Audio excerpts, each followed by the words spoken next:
नमस्कार। राष्ट्रीय प्रेस दिवस के शुभ अवसर पर पुलिस कप्तान व जिला पदाधिकारी बांका ने प्रेस कॉन्फ्रेंस कर सभी पत्रकार बंधुओं को राष्ट्रीय प्रेस दिवस की शुभकामनाएं दी। साथ ही साथ कोविड-19 में हिस्सा लेकर कोविड-19 से लड़ने के साथ साथ सभी दर्शकों को कोविड-19 से बचने के उपाय और इस महामारी कोविड-19 में कैसे गुजर बसर कर सके, जनता के हित में कार्य करने के लिए सभी पत्रकार बंधुओं को धन्यवाद दिया।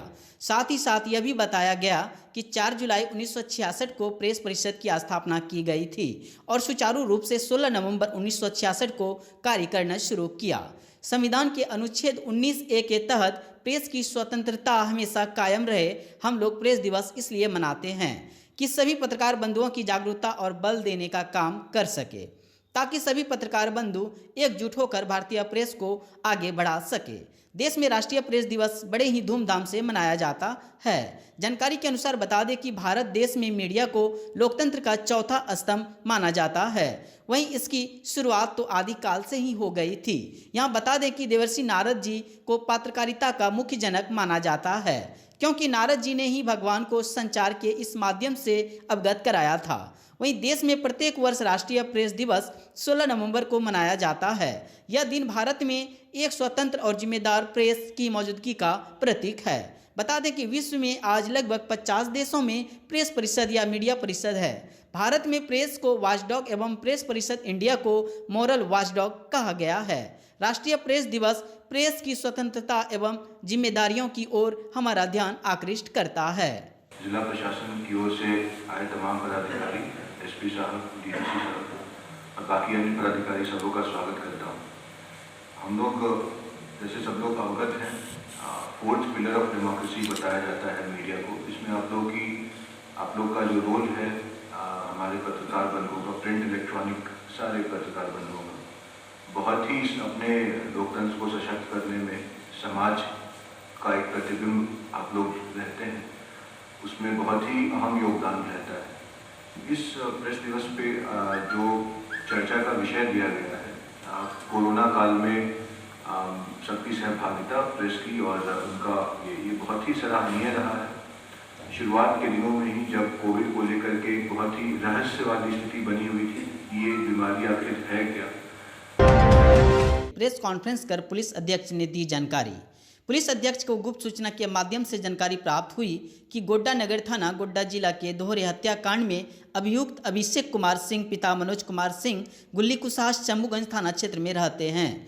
उक्त सूचना के आधार पर पुलिस अध्यक्ष ने शंभूगंज थाना अध्यक्ष को निर्देशित किया, जिसके उपरांत थाना अध्यक्ष ने अपने दल बल के साथ अभियुक्त अभिषेक कुमार के घर पर छापेमारी कर उसे गिरफ्तार किया। साथ ही साथ एक देसी पिस्टल, 5 जिंदा कारतूस बरामद किया।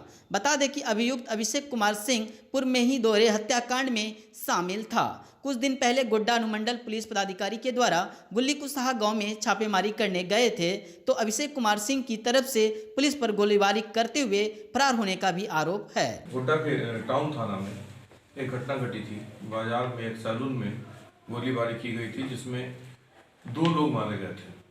उस घटना में जो अभियुक्त आया वो हमारे शंभूगंज थाना क्षेत्र के गुल्ली कुशाह का अभिषेक कुमार सिंह का भी नाम आया था। उसकी छापामारी के लिए गोड्डा के एसडीपीओ और पुलिस की टीम आई थी, लेकिन छापामारी के दौरान भी इस अपराधी ने गोलीबारी कर दी, जिसमें गोड्डा की टीम को चोट भी लगी थी और ये उस दिन गिरफ्तार नहीं हो सका था। तो एक चुनौती थी। इस प्रकार के दोहरे हत्याकांड का अभियुक्त अभिषेक कुमार सिंह, साथ ही पुलिस पार्टी पर हमला करने का एक अलग मुकदमा हमारे यहाँ था। हम लोगों ने शंभूगंज थाना प्रभारी को इसको गिरफ्तार करने की जवाबदेही सौंपी और उन्होंने लगातार परिश्रम कर सूचना संकलन करते हुए उसको गिरफ्तार किया गया है। उसके पास से एक पिस्टल और 5 कारतूस भी बरामद किया गया है। हम लोग सत्यापन करेंगे कि फायरिंग क्या इसी पिस्टल से हुई है या किसी अन्य से। इसकी हम लोग FSL जाँच भी कराएंगे। कटोरिया प्रखंड के अंतर्गत जमदाहा पंचायत के जमदाहा काली मंदिर में की गई गोवर्धन पूजा, जिसमें कि भगवान श्री कृष्ण को 56 प्रकार का भोग लगाया गया। वहां के कार्यकर्ताओं के द्वारा जानकारी दिया गया कि 56 प्रकार का आयोजन हम लोग के पुश्तैनी से चली आ रही है। हम लोग हर साल की तरह इस साल भी पूजा का आयोजन करते, मगर कोविड-19 की वजह से इस गोवर्धन पूजा में मेला का आयोजन नहीं किया गया। वहीं मौके पर बांका एसपी अरविंद कुमार गुप्ता ने आकर 56 प्रकार का प्रसाद ग्रहण किया। मौके पर वहां के कार्यकर्ता मनीष मुकेश, ओम प्रकाश, मुन्ना मंडल, आशीष पोद्दार, भैरव आदि मौजूद थे। गोवर्धन पूजा का प्रचलन आज से नहीं बल्कि भगवान श्री कृष्ण के द्वापर युग से चली आ रही है।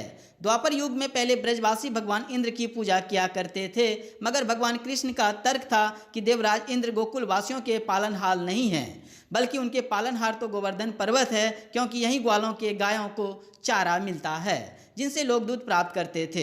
इसलिए भगवान कृष्ण ने गोकुल वासियों को कहा कि हमें देवराज इंद्र की नहीं बल्कि गोवर्धन पर्वत की पूजा करनी चाहिए। भगवान कृष्ण ने कहा कि गोवर्धन पर्वत तो हमारे सामने है, हमें इतना कुछ देते हैं, लेकिन इंद्र को तो हमने देखा भी नहीं है, और अगर हम उनकी पूजा न करें तो वह नाराज हो जाते हैं। उनकी बात मानकर सभी ब्रजवासी इंद्र की जगह गोवर्धन पर्वत की पूजा करने लगे। देवराज इंद्र ने इसे अपना अपमान समझा और प्रलय के समान मूसलाधार वर्षा शुरू कर दी।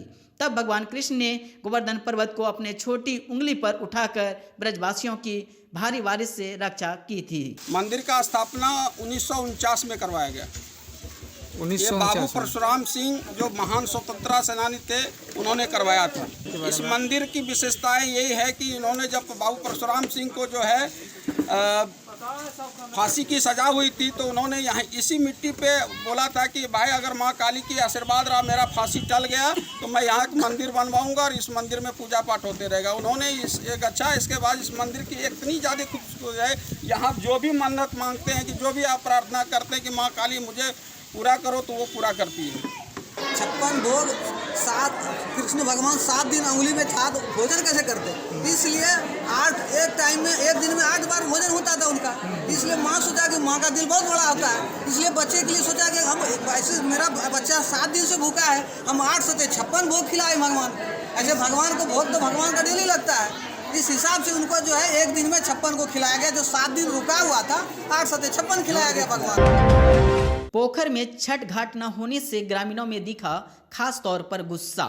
ये मामला बाराहट प्रखंड अंतर्गत सोंडिया पोखर का है, जहां के ग्रामीणों ने सरकार के विरोध में कहा कि आज तक कोई भी सरकारी योजना के तहत एक पुलिया तक नहीं बनाया गया है, जिसके वजह से पानी जैसे पोखर में आता है वैसे बाहर निकल जाता है।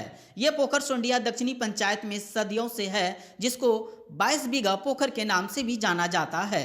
आगे ग्रामीणों ने बताया कि यहाँ पर कई बार एमएलए एमपी आकर आश्वासन दिया, लेकिन आज तक कोई सफलता नहीं मिला, जिसके वजह से ना तो किसानों को लाभ मिल पाया, ना ही छठ व्रतियों को मिल पाया। इस पोखर में जलकुंभी ने तो आसमान को छू ही लिया है, जिसके कारण छठ व्रतियों को और भी काफ़ी दिक्कतों का सामना करना पड़ रहा है। अतः इस पर स्थानीय प्रशासन के साथ साथ जिला प्रशासन को भी ध्यान आकृष्ट करने की जरूरत है। मौके पर गौतम यादव, पप्पू यादव, रंजित यादव, चंद्रप्रकाश यादव, महाकांत, भोला, अनिरुद्ध, रमनी देवी, वैष्णो देवी, मीरा, पूनम, मंजू आदि ग्रामीण मौजूद थे।